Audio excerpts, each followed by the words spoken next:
So this is the continuation of Rule 7 or the invitation to bid under RA 9184, specifically Section 22 or the pre-bid conference. So for contracts to be bid with an approved budget contract of 1 million pesos or more, the Bids and Awards Committee shall convene at least one pre-bid conference to clarify and or explain any of the requirements, terms, conditions, and specifications stipulated in the bidding documents. The pre-bid conference shall be held at least 12 calendar days before the deadline for the submission and receipt of bids, but not earlier than 7 calendar days from the PhilJEP's posting of the invitation to bid or bidding documents, and in the case of consulting services, from the determination of the shortlisted consultants. The pre-bid conference shall discuss, clarify, and explain, among other things, the eligibility requirements and the technical and financial components of the contract to be bid, including questions and clarifications raised by the prospective bidders before and during the pre-bid conference. The pre-bid conference may be conducted in person, face-to-face, through video conferencing, webcasting, or similar technology, or a combination thereof. The procuring entities with video conferencing capabilities that have manufacturers, suppliers, distributors, contractors, and or consultants that also have video conferencing capabilities may conduct their pre-bidding conferences electronically.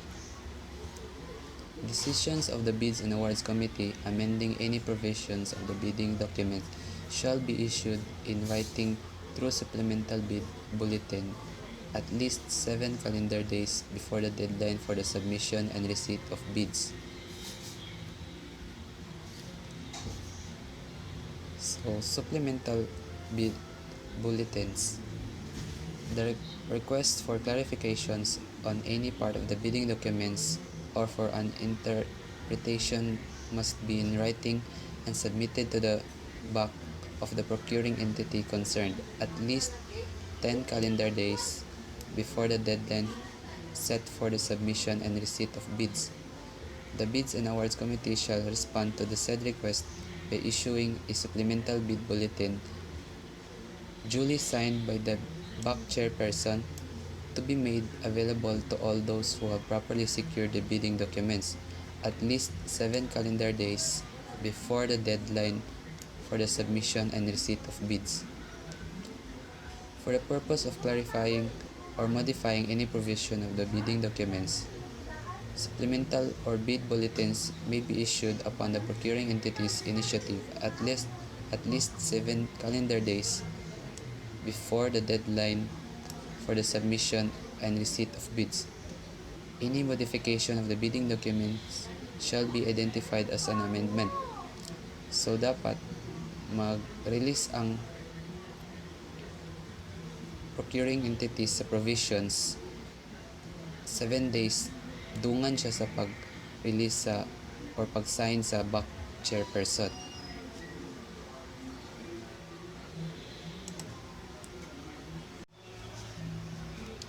Any supplemental or bid bulletin issued by the BAC shall also be posted in the PhilJEP's, the website of the procuring entity concerned, if available, and at any conspicuous place within the premises of the procuring entity. It shall be the responsibility of all those who have properly secured the bidding documents to inquire and secure supplemental bid bulletins that may be issued by the BAC. However, bidders who have submitted bids before the issuance of the supplemental bid bulletin must be informed and allowed to modify or withdraw their bids in accordance with Section 26 of this IRR. So next is the Rule 8 or the receipt and openings of bids. The eligibility requirements for the procurement of goods and infrastructure projects. So first is the Class A documents, and under the Class A documents are the legal documents,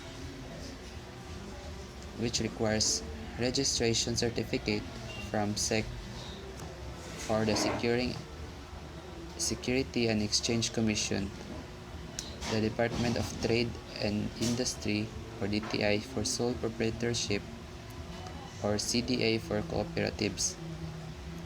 Next requirement is the mayor's business permit issued by the city or municipality where the principal place of business of the prospective bidder is located, or the equivalent document for exclusive economic zones or areas.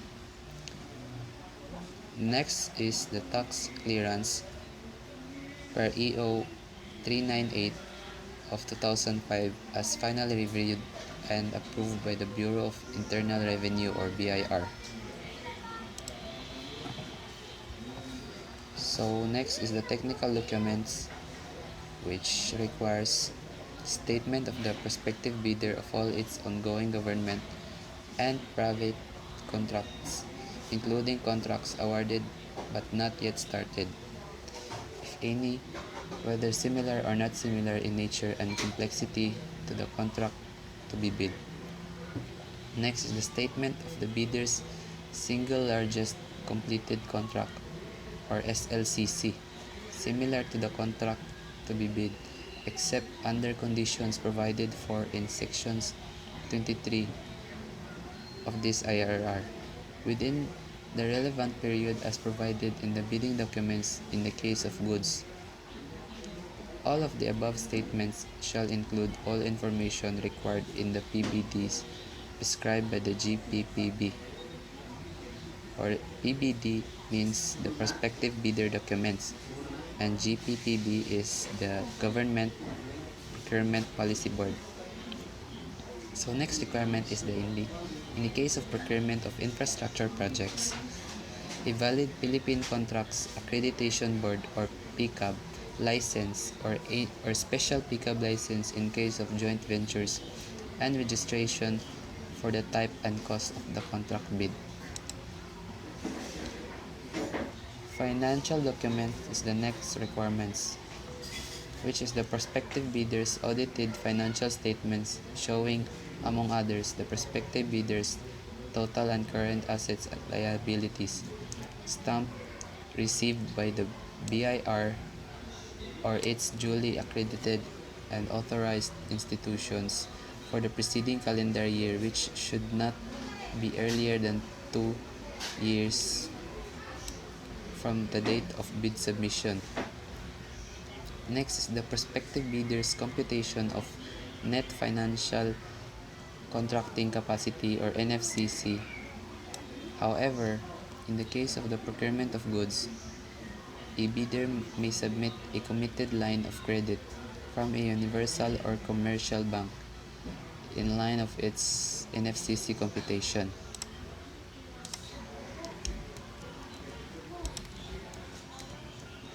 Next is the Class B document for goods, valid joint venture agreement or GVA in case the joint venture is already in existence. In the absence of GVA, duly notarized statements from all the potential joint venture partners should be included in the bid, stating that they will enter into and abide by the provisions of the GVA in the event that the bid is successful. Failure to enter into a joint venture in the event of a contract award shall be ground for the forfeiture of the bid security.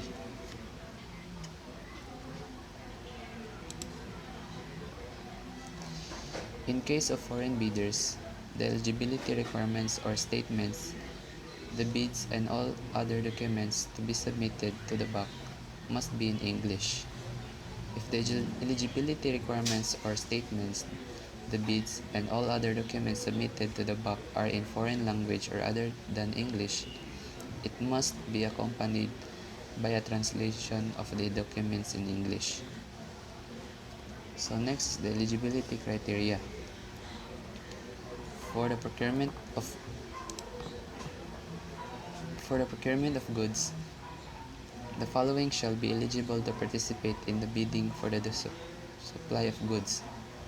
First, a duly licensed Filipino citizens or sole proprietorships and partnership groups duly organized under the laws of the Philippines and of which at least 60% of the interest belongs to the citizens of the Philippines.